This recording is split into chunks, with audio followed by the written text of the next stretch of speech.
Welcome everyone to the November edition of the Microsoft EduCast series.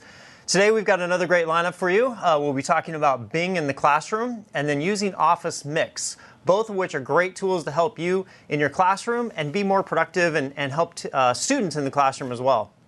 Before we get started, as usual, I'll walk you through the interface here for the interactive platform. First of all, in the lower left-hand corner is the chat. And I see a lot of people saying good morning, good afternoon, good evening in there from all over the world. Great to have you with us today. You can use that chat to ask questions as well. So we have moderators standing by to answer your questions. So if anything comes up, feel free to use that chat space right there to put in your questions. On the right-hand side is, of course, the slides. So as the presenters are going through, follow along in the slides on the right-hand side. And then the upper left-hand corner is the video. So you'll be able to see video of the presenters today as we go through each of the presenters. Down at the bottom, you'll also see a couple of slides, or a couple of things for you. One is the handouts. So you'll see an icon down at the bottom that looks like a file folder. And go ahead and click on that, and you will see a handout there as well. So go ahead and download that handout for you. Anything else you can view on the buttons at the bottom, so you can ask questions there. You can also get a little bit more information. And again, your main focus really is in this in the pane to be able to chat and ask your questions through that pane. So with that, let's first look at our upcoming events. First of all, obviously today, we're talking about Bing and Office Mix. Join us in December for Office 365 in the classroom. And then you can see the rest of the year as we line out throughout the rest of the school year there. Make sure you go up and register for these. You can see the link down there at the bottom right-hand corner for registration, aka.ms ITA EduCast. So go ahead and register for those. One thing I want to draw your attention to before we jump in today is the Hour of Code. Many of you may be familiar with the Hour of Code, and December 8th through the 14th will be this year's Hour of Code event. We're working very closely with code.org to bring you some great content for Hour of Code. You can go up to the site there and download the Hour of Code experience. But you can also join us for a live in the classroom event. And you can see at the bottom of the slide there on channel9.msdn.com, you can join us for a live event. This will be a great opportunity for you in your classrooms. So it's about an hour long, and it's a session that allows students to get right into a development environment called Touch Develop, and they'll actually be fixing a game. So we've created a game for them to be able to use, and they go through a whole experience on how to make fixes to the game, how to add different elements to the game, and really engages them in a first coding experience. The great part about it too is you as an educator do not need any coding experience to provide this to your students. We take care of everything for you. So you can join into the live event, and then you'll also have materials that you can use in your classroom on your own as well. And again, it's a very interactive tutorial type setting for a student where they watch a little bit of video to understand a concept, and then they'll go through and actually code. And when they're done with their hour, they will have a working game that they've actually produced. And then they'll be able to go in and customize that game from there. So we've got a lot of great content for you with Hour of Code. And actually, one of our guests will talk more about some other things we have happening for Hour of Code across Microsoft as well. So with that, let me introduce Emily Orson. She is joining us here from Bing, and I'm glad to have her here in studio. It's rare that we have a guest here in studio, so it's great to have her with us today. First, Emily, why don't you just introduce yourself and tell us a little bit about what you do? Yeah, sure, Keith, and thank you for having me. So I work on Bing in the classroom and chartering digital literacy support across the globe and in the US. And I also work on our other consumer apps and services across Microsoft in education, so things like IE and MSN and OneDrive and Outlook, and using those to support our educators. Excellent. Tell us a little bit about how the program got started. Sure. So Bing in the classroom got started to support digital literacy. It's really a digital literacy program. So when we thought about how we could support educators, digital literacy was a super easy fit for Bing and a space that really made sense for us. If you think about kids using technology to find information, to search and parse information, it's a really natural way for us to activate. So when we looked at digital literacy in the US, we saw there as being kind of three challenges. First of all, there's a challenge of getting hardware into classrooms, connected hardware. Second is giving kids the skills they need to use those connected hardware. And third is giving kids a safe place in which to practice those skills. So we built a program that kind of addresses those three solutions and gives educators a way to support digital literacy in their classrooms. So that's not just about searching and finding information. Digital literacy is also about developing correct online behavior and how to act online. It's about online attitudes. It's about the etiquette you use when you're on video communications technology. You know, if you have a class full of sixth graders, it's about teaching them how to behave on camera. And it's also about learning things like authentic inquiry. That's awesome. Can you tell us just a little bit more about authentic inquiry? What does that mean? Sure. So authentic inquiry is about using search in an authentic way to find the answers to the questions you need. So we see a lot of kids that just are copy-pasting questions from worksheets straight into Google. And that's not the way you really search authentically. What we want to teach people to do at Bing is to break down queries and parse them for search terms and keywords, and then use those keywords to find the answers to their questions. So we're really using search in an authentic way to get what they're looking for. So it's really about teaching students how to better utilize technology for what their needs are outside of just kind of how we think about search, of putting in a search term. Absolutely. And So- we actually do that with our lesson plans. We make it really easy for teachers to teach authentic inquiry. With Bing in the Classroom, we have a whole host of lesson plans. They're posted daily. They're age-specific. If you're in the US, they're aligned to Common Core standards. If you're elsewhere in the world, they're aligned to 21st century skills. And they're centered on the Bing homepage. And that's because we actually found that educators and parents across the world were already using the Bing homepage in educational settings. It's kind of inherently educational. It allows you kind of a starting point to explore a new topic or a new place around the world. And so when we thought about digital literacy and how we could teach those skills, using the Bing homepage as a hook for digital literacy lessons was a really easy place for us to start. And so those lesson plans are, again, posted every day. We have almost 1,000 of them archived on the Microsoft Educator Network, and they're only 15 minutes long. So if you're thinking about ways to teach digital literacy skills, to teach authentic inquiry, to teach even project-based learning, the Bing in the Classroom daily lesson plans are a great place for you to go. So I can go up on a daily basis and download a new lesson plan, about 15 minutes. How can I expand those? So lots of different ways. We see teachers in the classroom kind of breaking students into groups and letting them explore different queries. We see them letting kids break down the overarching question into many different separate inquiries, and then each group kind of takes an inquiry, and you can aggregate your notes using OneNote. You can create a presentation. You could create an office mix, which we'll hear about later in today's EduCast. But you can also do a really cool thing using the MSN Travel app. So I can actually show you on my desktop.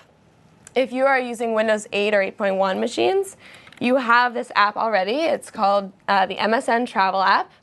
And let's say that your lesson plan is on somewhere in Italy. You can actually take your class to a destination and let them kind of explore virtually what it would be like to go there. So here I'm looking at Italy. I'm swiping across to the panorama section.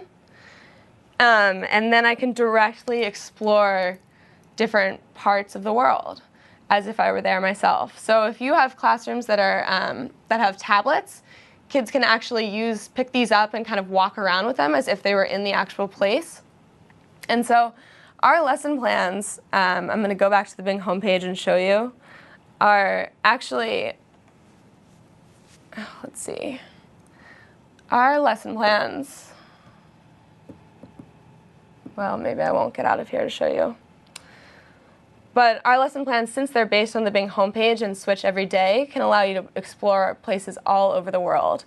And they'll do that by asking an overarching question. So kind of a larger question, like let's say the daily image was of a volcano. The large question might be, how, if this volcano were to erupt, where would it be able to reach the next village, and would it affect people living nearby?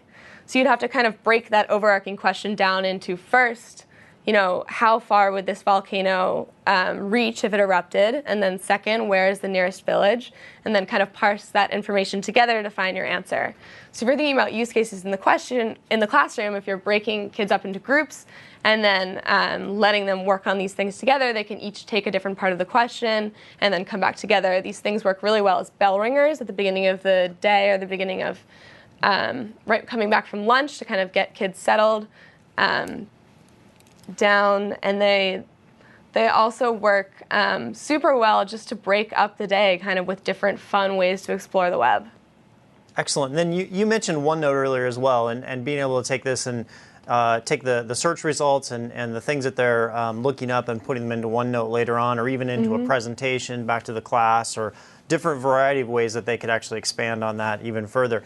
You mentioned Skype in the classroom. I know you work with Skype in the classroom. Can you talk a little bit more about that and how they can utilize that? Yeah, absolutely.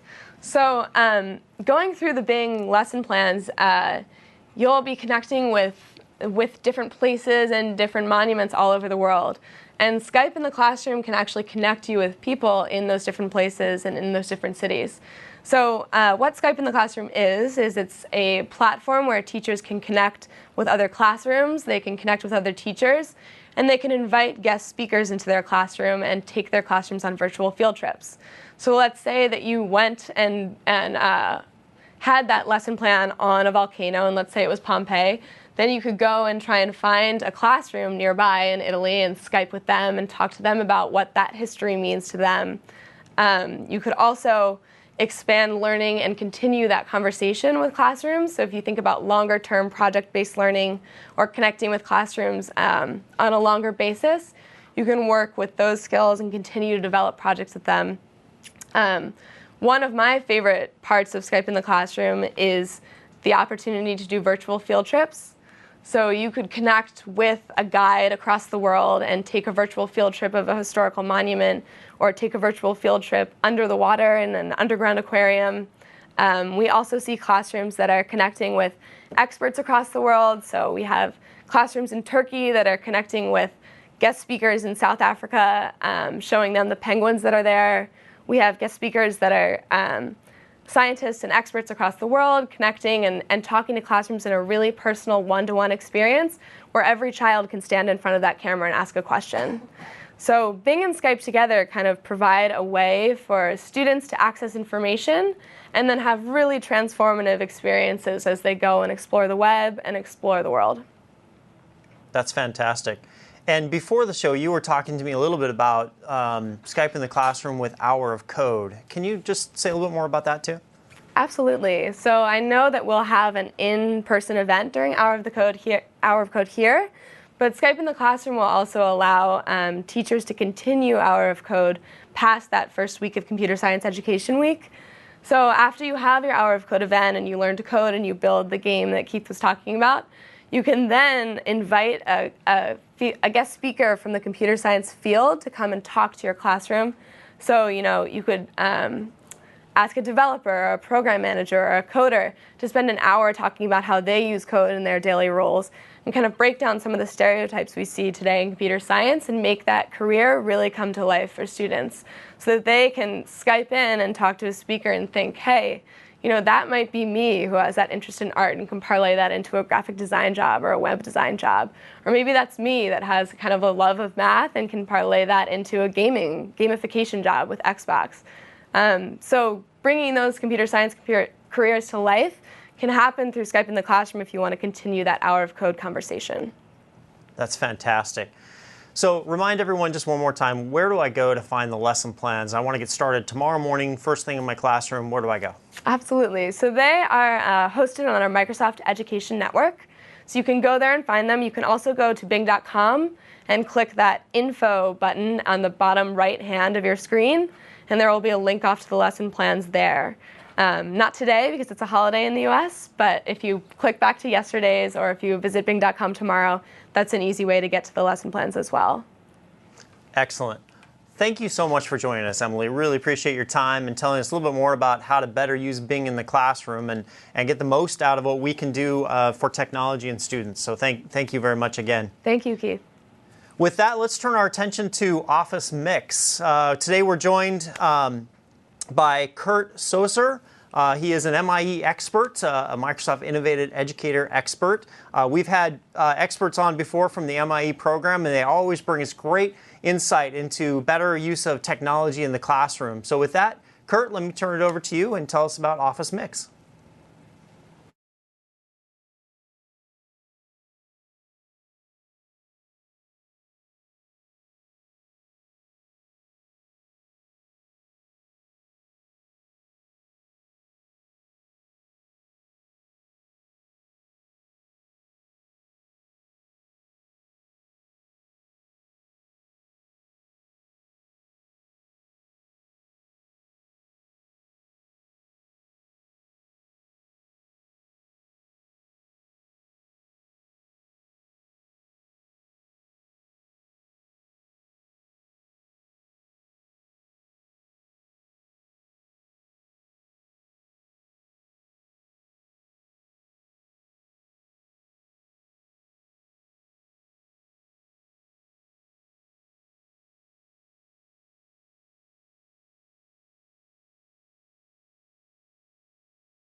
Thank you very much, Kurt. Really appreciate that.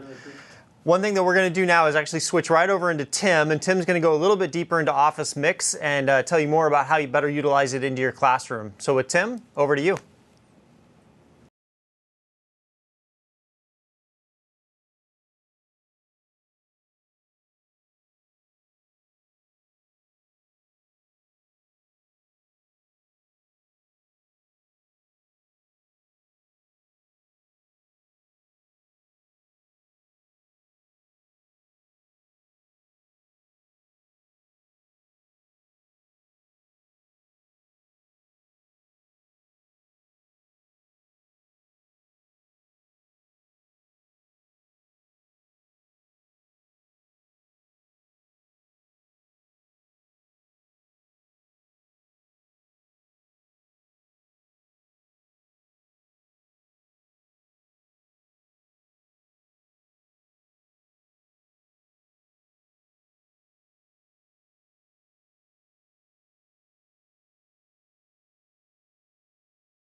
Well, thank you very much, Tim, and appreciate your time as well, Kurt.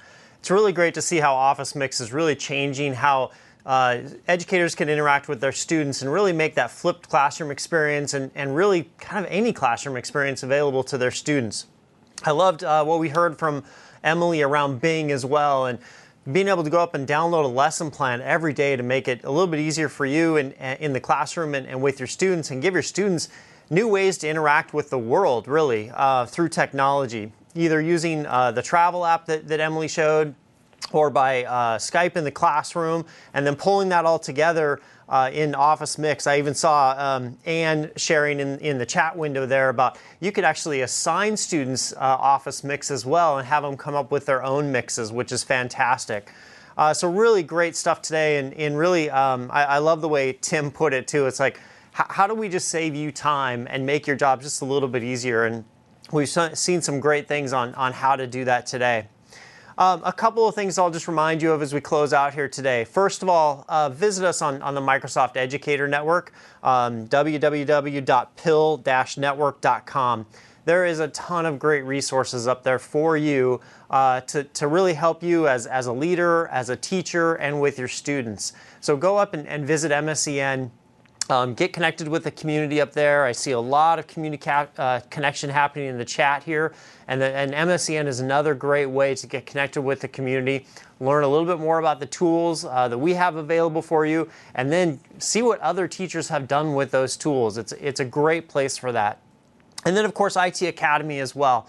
IT Academy has great content for you using the classroom. So if you're really wanting to have your students use Office Mix but need a little bit more help on the PowerPoint side, there's lesson plans in IT Academy, there's online learning in IT Academy, textbooks that you can use with your students in the classroom. So for those of you who are members of IT Academy, make sure you're taking advantage of those materials as well, and helping yourself in that way as well. And remember, we can also move students out of Office and into technology as well, and really introduce them into Windows and Windows Server, and even into coding skills. And I'll close out with just a reminder on Hour of Code. That's coming up December 8th through the 14th. And we'll have a great offering for you to use in the classroom. I mentioned at the beginning of the EduCast, and really helping your students understand kind of coding principles in a really fun and interactive way. I think one of the things that you've seen throughout the presentation today is just that immersive, interactive experience, whether it be through Bing or Office Mix, with all the great features in Office Mix, but really helping your students be interactive in their learning and helping you make that possible for them. So visit us for Hour of Code. We'll do the introduction for students into technology and into coding, and it's just a great hands-on experience for them, and they walk away with a game that they've actually fixed and helped create. So make sure you come back and join us for that. Join us next month as well for the next EduCast series, and until then, happy teaching. Thanks, everyone.